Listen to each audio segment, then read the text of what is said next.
करीना आणि सैफ अली खानला काल पुत्ररत्नाची प्राप्ती झाली, मात्र आता त्याच्या मुलाच्या नावावरून सोशल मीडियावरती चर्चांना उधाण आलंय। कारण करीना आणि सैफनं आपल्या मुलाचं नाव तैमूर खान असं ठेवलंय।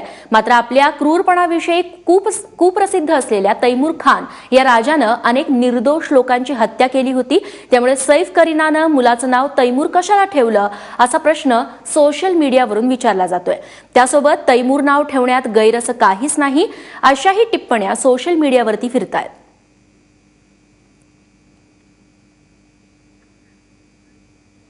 आणि मूळ पाकिस्तानी पत्रकार तसंच विचारवंत तारिक फतेह यांनी या सगळ्याबद्दल काय म्हटलंय तेही पाहूयात।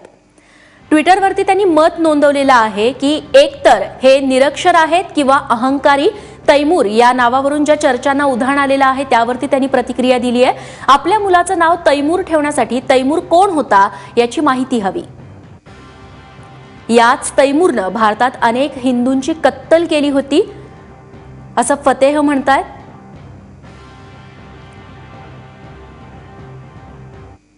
दरम्यान कोण होता हा तैमूर त्याबद्दलही जाणून घेऊयात। तैमूर लंग हा उझबेकिस्तानचा राजा होता। चंगेज खान यापेक्षाही तैमूर हा क्रूरतेत एक पाऊल अधिक होता असं बोललं जातं। इतिहासात खुनी योद्धा म्हणून तैमूर ओळखला जातो। तैमूरनं 14व्या शतकात दिल्लीवरती चढाई केलेली होती आणि यावेळी दिल्लीत तैमूरनं अनेक निर्दोष हिंदूंची हत्या केलेली होती।